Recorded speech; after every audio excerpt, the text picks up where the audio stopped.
Hi, this is Jody Dimling with the Courier-Journal sports staff. We're here at legendary Churchill Downs again today, and we've got our Crack Oaks staff here. Yeah. Brian Bennett, Eric Crawford from the CJ, and a little historian here. Carl Schmidt, tell us about the Oaks and what this actual race. It gets a little overshadowed by the Derby, but has been some great winners of this race. It does. The first thing is it's as old as the Kentucky Derby. It's been run every year that the Kentucky Derby has been run. It was named after the lodge that the Earl of Derby owned, which was the Oaks Lodge, and it's run for 3-year-old fillies, so it has a tremendous history. And as you say, it's been overshadowed, but just in the last 10 years, the racetrack company has been working on developing it, and now you see 100,000 people at the Kentucky Oaks, where 10 or 15 years ago, there may be 40,000 people.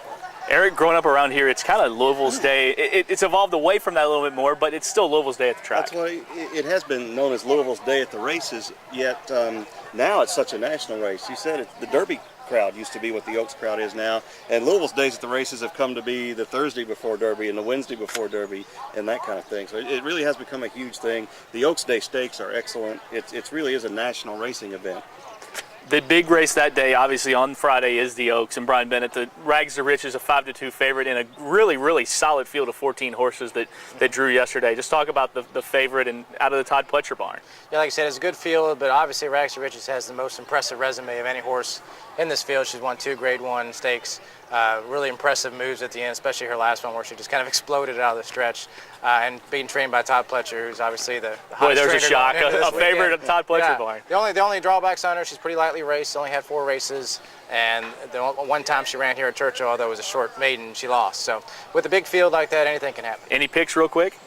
I'm going to go with the other Todd Pletcher horse, Octave. Oh, that was my horse. God, we can't be still in the same one. I think Dreamy Havana is kind of a mystery horse coming off injury, but and a kind of a surprise to even be in this race. But I like her going back to her 2-year-old form.